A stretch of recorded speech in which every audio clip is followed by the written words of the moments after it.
ቀለበት አድርጋለች።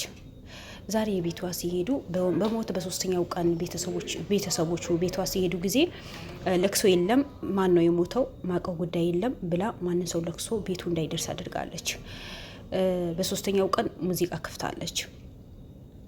በዚህ ልክ ሀዘንን ብዙ ማዘን ጥሩ አይደለም አውቃለሁ። ግን በዚህ ልክ እኛ ኢትዮጵያኖች በዚህ ልክ ጭካኔ ኬት የመጣ ነው? ኬት ነው የለመድ ነው? ወዴት ያመራን ነው?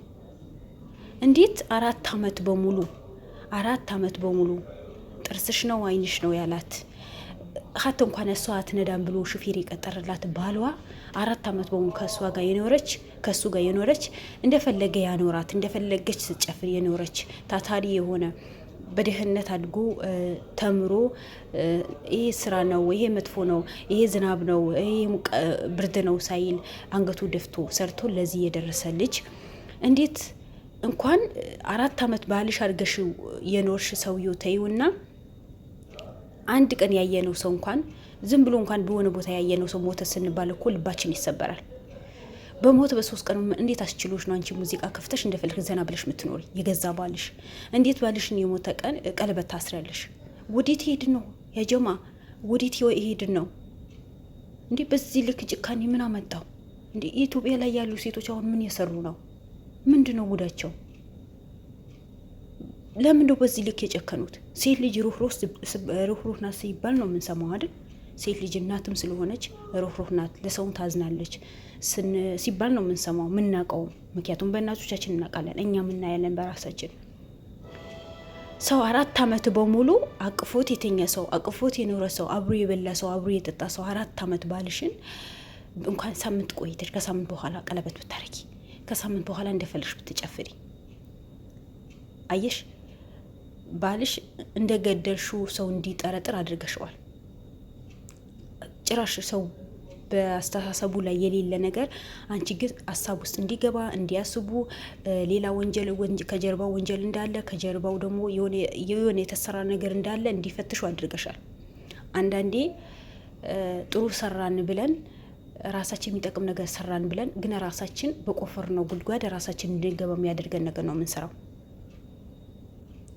አንቺ ሹፌርሽን ብታፈቅሪው ደግሞ በትዳር ዓለም ላይ ሆነሽ ፈረመሽ ተፈራርመሽ በ80 ያገባሹ ባልሽ ያለ ሌላ ወንድ መደረብ አይቻልም። ሴት ልጅ ነሽ፣ ወንድ እንጂ ሴት ልጅ መደረብ አትችልም። ወንድ ልጅ እኮ አይቻልም በትዳር ላይ ትዳር መሰረት በፈቃድነት ካልሆነ። ግን አንቺ ሴት ልጅ ሆነሽ 4 አመት በሙሉ እንደፈለሽ ስትሽከረከሪ እንደፈለሽ የካደመሽ ያለ እንደነቱ የተንከባከበሽ ያለ አንቺ እንዴት በሱ ላይ ሌላ ፍቅረኛ ትይዣለሽ? የገዛ የቀጠረልሽ ሹፌር ምን አይነት አረመኔ ብትሆኝ ነው? ሴት ልጅ ነሽ አንቺ። ያ ጀማ ወዴት ይሄድ ነው? ወዴት ያመራን ነው? ምንድነው የምንሰማው? ኢትዮጵያ ላይ ምንድነው የምንሰማው? የጆሮ የሚሰቀጥ ነገር በቃ ለምን ተፈጠርኩኝ እንድንል የሚያደርገን ነገር ነው ሀገራችን ላይ የምንሰማው። እኔ አታፍቅር ማለት አይደለም፣ አታግባ ማለት አይደለም። እዚህ ይሄ ጉዳይ በተሎ ፈልጋችሁ ጉርጉራችሁ አውጥታችሁ መልስ ማግኘት አለባቸው እነዚህ የተጎዱ ቤተሰቦች። እውነትም 2 ሞት ነው ለእነሱ 2 ሞት። እነዚህ ሰዎችን ሁላችን የኢትዮጵያ ሕዝብን ድምጽ ሆነን ፍትህ ማግኘት አለባቸው። ምክንያቱም 1 ሞት ሳይሆን 2 ሞት ነው። 2 ሞት ቢያንስ የወንድማቸው ሚስት ናት። ከዛ በፊት ያለችዋ ሚስቱ እንደ እናት እንደ እህት ሁሉ ነገራችን ብሎ ነው የመሰከሩት ለሱ ቤተሰብ። እቺ ደግሞ በዚህ ልክን ባሏ በሞተ ቀን ቀለበት አስራ ለቅሶ ቤት ሰው እንዳይደርስ እናንተ ቤት እንዳትገቡ ይሄ ቤት ለኔ ቤት ነው የወንድሙ ቤት አይደለም ወንድምን እርሳው የምትል ሴት እኔ ከሰው የተፈጠረች አይመስለኝም። እንዴ ቤተሰብ የላትም እንዴ? ወንድም የላትም? እናታ የላትም? አባት የላትም? ዘመድ የላትም?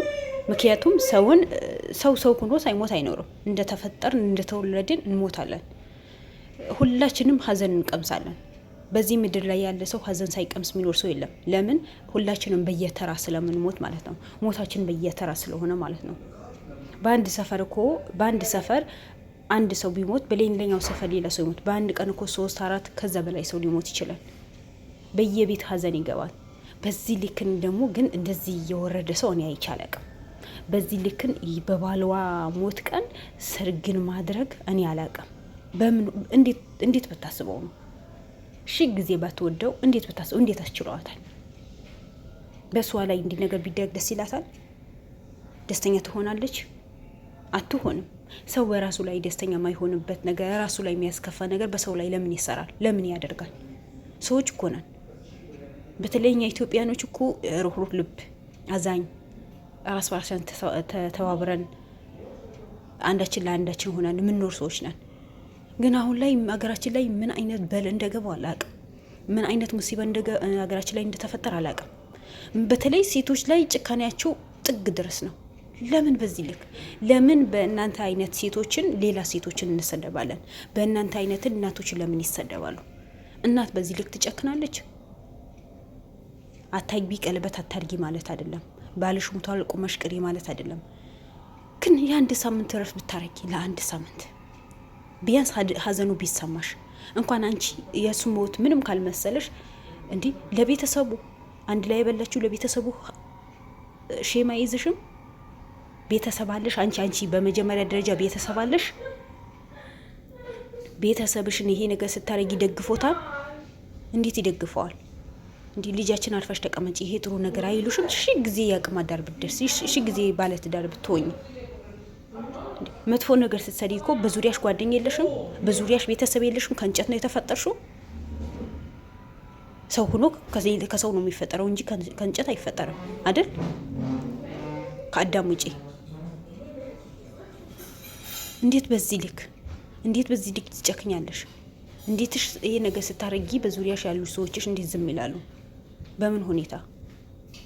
ምን አይነት አረመኔት ነው? በአንድ ሞት ላይ 2 ሞት፣ 3 ሞት፣ 4 ሞት እንደዛ እኮ ነው። ለምን ወንድማቸው ነው ልጃቸው የሞተው። በዚህ ልክን ደግሞ ምንም አይነት ሀዘን ላይ ቁጭ ብለው ገና ከመቃብር ወደ ቤት ሳይመለሱ እሷ ቀለበት አድርጋለች ተብሎ ሲሰማ፣ እንደገና ደግሞ በሶስተኛው ቀን ሙዚቃ ከፍታ እንደፈለገ ስትጨፍር ቤት ውስጥ ሀዘን የለም፣ ማን ሰው እንዳይመጣ ሀዘን አልቀመጥኩም፣ ሀዘን የምቀበልበት ጊዜ የለኝም ብላ ስትመልስ ያማል። 10 ጊዜ ሞት እኮ ነው። 10 ጊዜ ገደለችው ማለት ነው። 2 ሞት ሳይሆን 10 ሞት ገን ነው የገደለችው። በዚህ አይነት ይከብዳል። ሴት ልጅ በዚህ ልክ ስትጨክን በጣም ይከብዳል። ሁለተኛ ደግሞ ሰው ሆኖ በሰው ላይ በዚህ ልክ እንደዚህ አይነት የሆነ ከአስተሳሰብ ውጭ የሆነ ሰው እንኳን አንቺ ትልቅ ሴትዋ የ1 አመት ልጅ እንደዚህ ነገር አያስብም፣ አያደርገውም። እኛ ሰው ስንባል እኮ ተሳዝነ በአንዱ ሆነን እንኳን የገዛ ባልሽ ሞቶ እኮ የጎረቤት ሰው ሲሞት ምን ያክል ይሰማናል?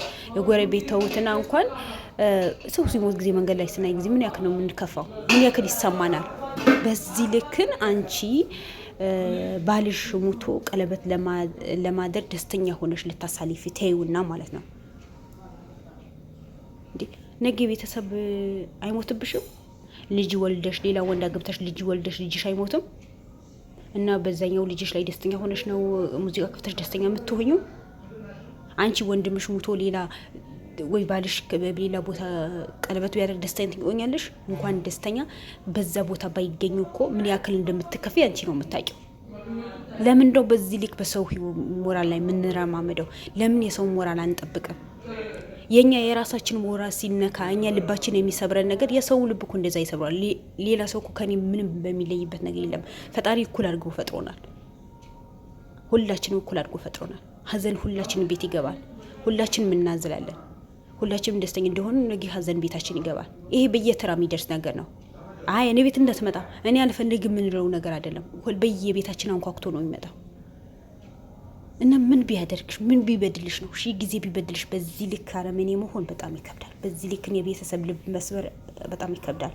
ለማንኛውም ፈጣሪ ልቦና ይስጥሽ። ግን ይሄ ነገር ሁላችንም ድምጽ ሆነን ፍትህ ማግኘት አለባቸው እነዚህ የተጎዱ ቤተሰቦች።